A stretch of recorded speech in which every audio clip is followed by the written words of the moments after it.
નમસ્કાર મિત્રો, તો આજે આપણે લાવ્યા છે તમારા માટે નવી રેસીપી દાળ ઢોકળી. તો સૌપ્રથમ આપણે એક વાડકી આવી રીતે ઘઉંનો લોટ લીધો છે. ઘઉંના લોટની અંદર આપણે મીઠું, મરચું અને હળદર નાખ્યું છે અને અડધો ગ્લાસ પાણી રેડ્યું છે. મિત્રો, આ લોટને થોડો કઠણ બાંધવાનો હોય છે એટલે આપણે આમાં તેલ નથી નાખ્યું. આ ખાસ યાદ રાખજો. દાળ ઢોકળીમાં જ્યારે પણ ઢોકળી બનાવવાનો લોટ આપણે તૈયાર કરતા હોય છે ત્યારે તેમાં તેલ નથી નાખતા. ત્યાં લોટ તૈયાર થઈ ગયા બાદ આપણે આ રીતે તેને રોટલીની જેમ પાટલી પર મૂકીને વણી નાખીશું. ત્યારબાદ તેને આપણે ચપ્પા વડે કાપી નાખીશું, જેમ આપણે કેક કાપતા હોઈએ છીએ.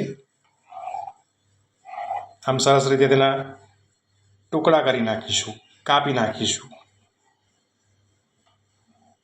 ત્યારબાદ મિત્રો આપણે એક વાડકી તુવેરની દાળ લીધી હતી, જેને આપણે પલાળી રાખી હતી. તેને પલાળવી બહુ જરૂરી છે, જેના કારણે તે જલ્દી બફાઈ જાય છે. ત્યારબાદ આપણે એક ટામેટું સમાર્યું છે, સાથે ધાણા છે, લસણ મરચાંની પેસ્ટ છે. ત્યારબાદ ગરમ મસાલા છે, લાલ મરચું, હળદર, ધાણા જીરું અને મીઠું, અને સાથે રાઈ 1 ચમચી અને લાલ સૂકા મરચાં વઘાર કરવા માટે. તો મિત્રો ચાલો દાળ ઢોકળીની પહેલાં દાળ કેવી રીતે બનાવવાની છે તે જોઈ લઈએ. સૌ પ્રથમ આ રીતે કુકર લઈ લેવાનું, સરસ મજાનું નાનું. ત્યારબાદ ગેસ ચાલુ કર્યા પછી તેની અંદર આપણે 3-4 ચમચી તેલ નાખીશું અને તેલને ગરમ થવા દઈશું.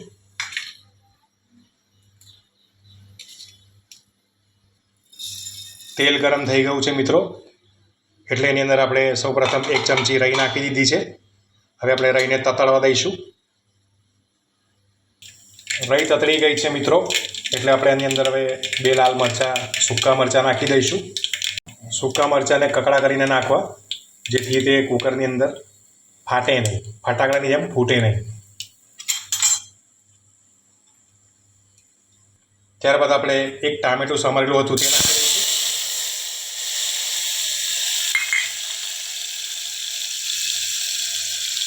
હવે તેમાં આપણે લસણ મરચાંની પેસ્ટ પણ નાખી દીધી છે.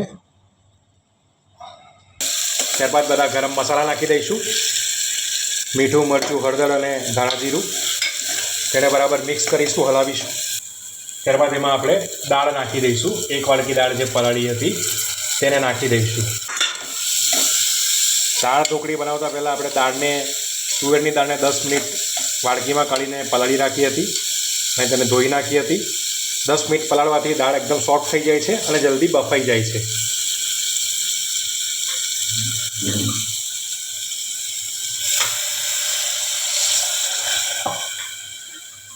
હવે આની અંદર આપણે 2 ગ્લાસ પાણી નાખી દઈશું. હવે આ બધું આપણે ગેસ પર ગરમ થવા દઈશું. જરા તેને હલાવીને મિક્સ કરી નાખ્યું છે. તો મિત્રો, આ રીતે બનતી હોય છે દાળ ઢોકળી. હવે આપણી દાળ તૈયાર થવા જઈ રહી છે, તો આગળ ઢોકળીનું શું કરવું એ પણ તમને બતાવું. ચાલો. તો મસાલાવાળો લોટ જે તૈયાર કર્યો હતો વણીને, એને આ રીતે પીસ કરીને કાઢી લેવાના હોય છે. આ તમે જોઈ રહ્યા છો.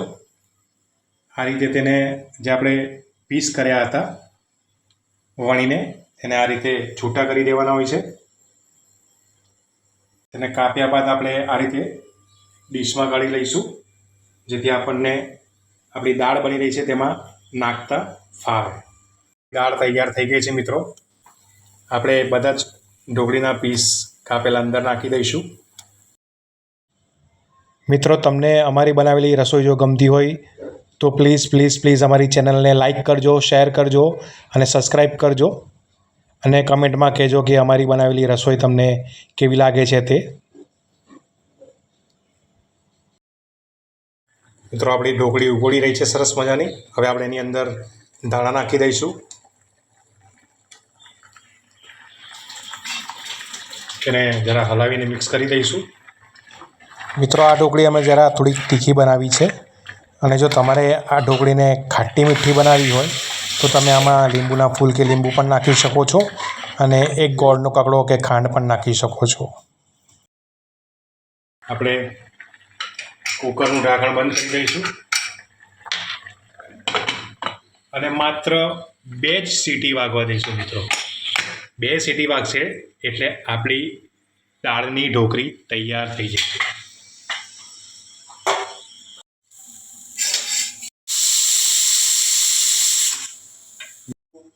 બે સીટી વાગી ગઈ છે અને આપણી સરસ મજાની ઢોકળી તૈયાર થઈ ગઈ છે.